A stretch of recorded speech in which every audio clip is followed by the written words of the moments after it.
Assalamualaikum warahmatullahi wabarakatuh. Salam sejahtera buat kita semua. Salam sehat. Om Swastiastu.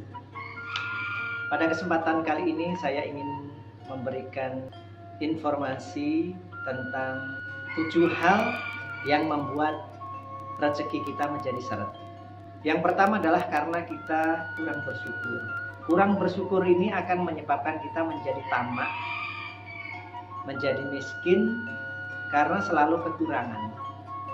Sudah mempunyai mobil satu, ingin mobil yang kedua. Sudah punya rumah yang satu, ingin rumah yang kedua. Dan seterusnya.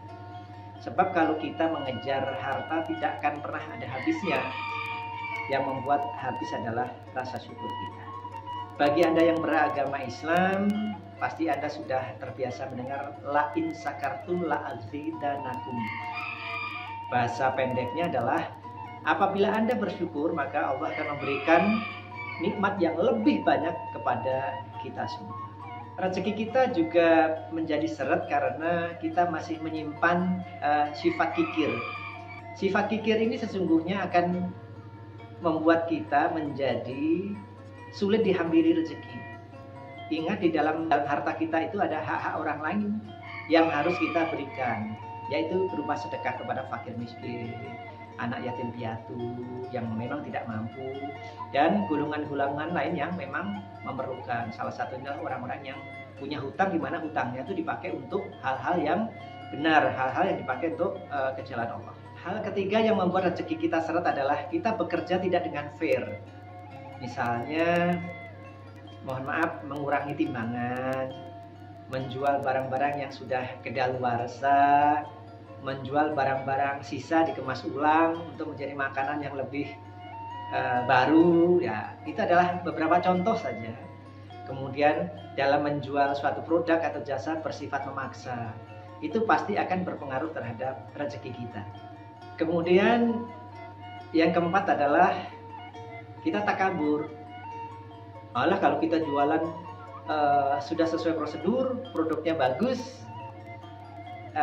kemasannya bagus, manfaatnya bagus, promosinya bagus, dijual di tempat-tempat yang memang udah dilihat sama orang, udahlah pasti itu bagus, nggak usah pakai doa-doaan misalnya. Nah, ini adalah orang-orang yang sombong, orang-orang yang takabur. Kemudian yang membuat rezeki kita seret berikutnya adalah kita melupakan orang tua kita. Saya dulu benci terhadap orang tua saya, khususnya bapak saya dan juga mama saya almarhum. Kenapa? Kuliah dari semester 1 sampai semester 8 itu saya hanya tidur di lantai. Padahal mama saya itu kebun karetnya luas. Sekali panen rambutan itu 20 truk. Saya sering nganter ke Jambi, dan begitu selesai pulang sampai hanya minta kasur. Masya Allah, marahnya luar biasa. Kamu itu anak kuliahan, kamu harus prihatin dan mulai dari sekarang. Pulang dari semesteran, kalau libur disuruh nyangkul, Masya Allah, luar biasa. Sementara bapak saya saat itu masih suka borong-borong rumah. Waktu SMP itu kendaraannya, motornya adalah 3, sementara saya harus jalan kaki. Kalau ketinggalan sepeda adik saya, adik sepupu saya itu saya harus jalan kaki karena saya nggak punya sepeda. Sehingga saya harus jalan kaki itu 24 kilo menurut saya kalau bolak-balik. Di tengah jalan kalau lapar tuh makan tebu, atau kalau ada duit Rp1 kadang-kadang saya selipkan di bubuk, kemudian saya makan timun yang miliknya Pak Petani itu. Tapi ternyata setelah saya sadari, dengan cara itulah Allah mendidik saya.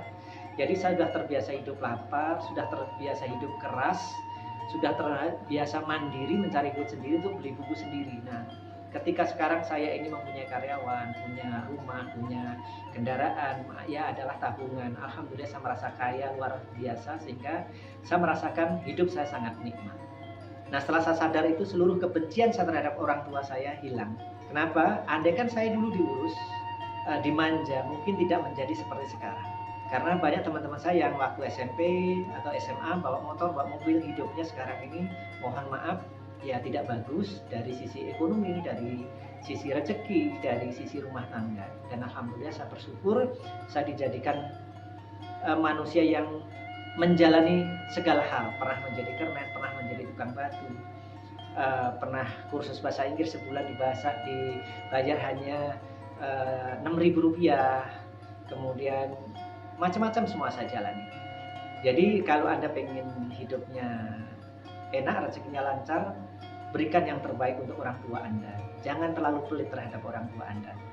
Kelihatannya memang kita lebih mengutamakan, sering di hari kita pasti mengutamakan anak dan istri, tetapi kalau kita melupakan orang tua, kita juga akan dilupakan oleh rezeki. Menurunnya rezeki juga disebabkan kita melakukan usaha keras tetapi tidak dibarengi dengan doa atau takwa atau iman. Jadi nggak boleh hanya iman saja, takwa saja tanpa usaha, itu nggak boleh. Atau hanya usaha keras saja tidak dibarengi dengan doa. Jadi itu tidak boleh. Sebagusnya adalah usaha dan doa itu selalu bersamaan. Jangan sampai ditinggalkan.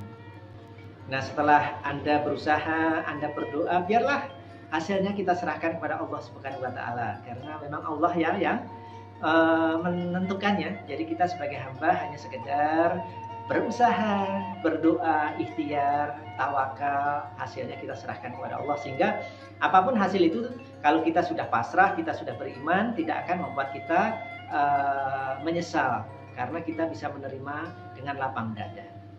Yang ketujuh adalah karena aura rezeki kita itu lagi buruk. Nah, aura buruk itu kan ibaratnya magnet. Aura itu dalam bahasa medisnya bioenergi, atau dalam bahasa supranaturalnya aura. Dalam bahasa fisikanya adalah gelombang elektromagnetik. Jadi kalau gelombang elektromagnetik kita rendah, ya kita tidak bisa menarik pelanggan untuk datang. Omongan kita, kemudian produk yang kita jual tidak akan pernah bisa menarik pasien, tidak pernah bisa menarik customer, tidak pernah bisa menarik pelanggan. Jadi kalau aura kita sudah jelek seperti itu, jelek itu karena apa? Ya karena sifat kita yang pelit, sifat kita yang medit, sifat kita yang kikir, sifat kita yang sering dengki, sifat kita yang sering iri, kita melupakan Allah, kita tidak bersedekah. Jadi jangan sampai, oh saya nggak bersedekah karena saya tidak punya. Jadi kuncinya adalah dibalik, bersedekahlah dahulu maka rezeki itu akan menghampiri Anda. Jangan sampai Anda menunggu punya rezeki baru bersedekah, itu adalah sesuatu yang terbalik. Oleh karena itu, bagi Anda yang merasa 7 hal ini Anda lakukan, mulai sekarang kita tinggalkan kebiasaan-kebiasaan itu, dan silahkan ikuti video saya yang lain, cara mendatangkan rezeki dengan baik. Mudah-mudahan pesan-pesan saya ini bermanfaat bagi kita semua, dan yang baik kita jalankan, yang jelek kita buang. Akhirul kalam, assalamualaikum warahmatullahi wabarakatuh. Salam sejahtera, salam sehat, Om Swastiastu.